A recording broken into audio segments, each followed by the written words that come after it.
आज मैं आपको ऐसे 8 देशों के बारे में बताऊंगा जिनके साथ भारत का संयुक्त व्यापार मतलब ट्रेड लगभग 330 से लेके 350 बिलियंस के आसपास का है। यानी भारत के कुल ग्लोबल ट्रेड का लगभग पांचवा हिस्सा। भारत अगर 100 रुपए का ट्रेड करता है तो उसमें से 20% ये सिर्फ 8 देशों के साथ करता है। 2025 में दुनिया भर की ग्लोबल अलायंस में एक बड़ा सा बदलाव दिखाई दे रहा था। दुनिया के कुछ सबसे प्रभावशाली राष्ट्र, कुछ प्रबल कंट्रीज धीरे धीरे भारत की ओर झुक रहे थे। ये चीज पहले अमेरिका के साथ होती थी। अमेरिका का प्रभाव दुनिया भर में ऐसा ही था जैसे कि आज भारत का होने जा रहा है। बड़े ट्रेड एग्रीमेंट से लेके मिलिट्री पार्टनरशिप तक भारत का प्रभाव ग्लोबल पावर डायनामिक्स को बदलता हुआ दिखाई दे रहा है।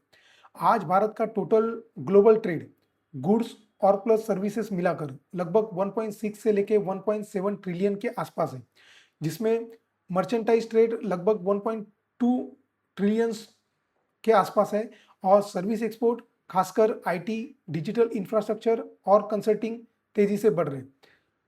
मैं आपको बताता हूँ 8वें नंबर पे कौन सी कंट्री आती है जिसके साथ हमारा कितना धंधा है और हम लोग किस में वो ट्रेड करते हैं। 8वें नंबर पे आता है जापान। भारत और जापान के बीच कुल ट्रेड जो होता है वो करीब करीब 20 बिलियंस प्लस है, जिसमें ऑटोमोबाइल्स, इंडस्ट्रियल मशीनरी, इलेक्ट्रॉनिक्स और सेमीकंडक्टर कोलैबोरेशन महत्वपूर्ण भूमिका निभाते हैं। वहाँ की जो सबसे बड़ी कंपनीज है टोयोटा और सोनी, वो भारत की मैन्युफैक्चरिंग हब्स में बड़े पैमाने पर निवेश कर रही है, इन्वेस्ट कर रही है, जिससे भारत एडवांस मैन्युफैक्चरिंग चेन में और गहराई से जुड़ रहा है। क्वाड अलायंस की तहत स्ट्रैटेजिक कोऑपरेशन और इंडो पैसिफिक सिक्योरिटी में दोनों देशों का सहयोग धीरे धीरे बढ़ रहा है। 7 नंबर पे आती है साउथ कोरिया। भारत और साउथ कोरिया के बीच में ट्रेड हो रहा है करीब करीब 25 बिलियन डॉलर्स प्लस। ये व्यापार मुख्य रूप से smartphones, consumer electronics, EV batteries और रिन्यूएबल एनर्जी कंपोनेंट्स पर केंद्रित है। उनकी वहाँ की जो सबसे बड़ी कंपनीज है सैमसंग और एलजी, भारत को ग्लोबल इलेक्ट्रॉनिक प्रोडक्शन हब के रूप में विकसित कर रही है, जिससे भारत टेक्नोलॉजी सप्लाई चेन में और अधिक महत्वपूर्ण बना रहे। नंबर 6 पे आता है फ्रांस।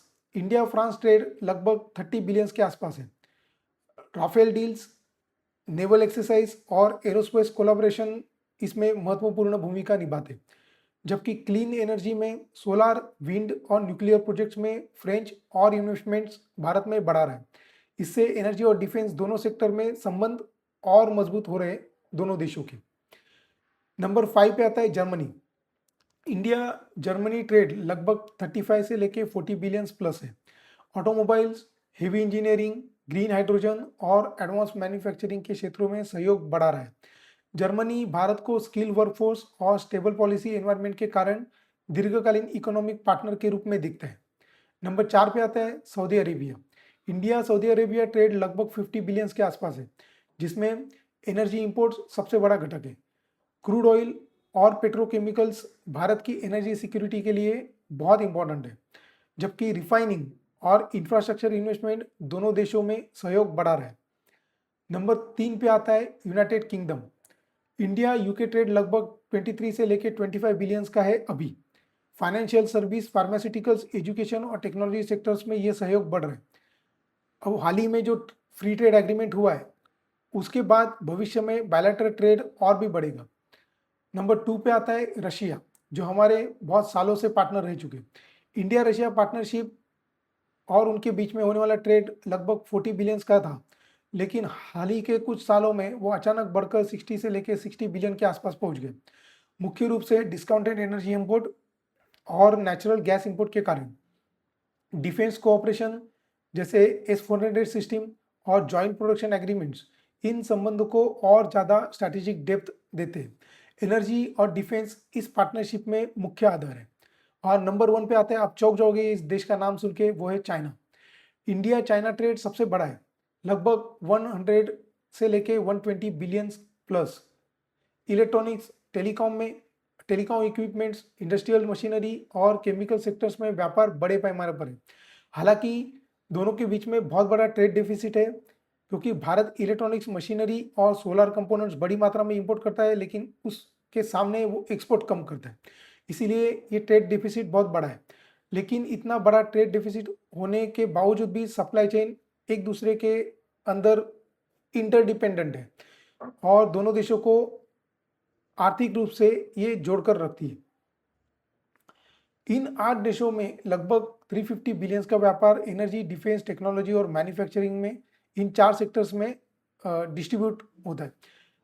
इसमें एनर्जी सेक्टर के बारे में जब हम लोग बात करते हैं तो हम लोग ट्रेड करते हैं सऊदी अरेबिया और रशिया के साथ। जब हम लोग डिफेंस की बात करते हैं तो हम लोग ट्रेड करते हैं फ्रांस, रशिया और यूके के साथ। जब हम लोग टेक्नोलॉजी इंपोर्ट एक्सपोर्ट की बात करते हैं तो जापान, साउथ कोरिया, यूके और चाइना जैसे पार्टनर्स हम लोगों ने बना के रखे। और वही जब हम लोग मैन्युफैक्चरिंग और इंडस्ट्री के बारे में बात करते हैं तो जर्मनी, जापान और चाइना के साथ हमने हाथ मिला लिया है। यूनाइटेड स्टेट्स के साथ भी हमारा बहुत बड़ा धंधा होता है, बहुत बड़ा ट्रेड होता है। करीब करीब 190 और 200 बिलियंस के आसपास, मतलब ये एक्चुअली नंबर 1 पे है, ये ए प्लस है। यूएस भारत का सबसे बड़ा एक्सपोर्ट पार्टनर है, खासकर आईटी सेक्टर में, आईटी सर्विसेज में, फार्मास्यूटिकल्स में और इंजीनियरिंग गुड्स में। भारत आज दुनिया की 5th लार्जेस्ट इकोनॉमी है और ग्लोबल ट्रेड सिस्टम का एक इम्पॉर्टेंट इंजन बनता जा रहा है।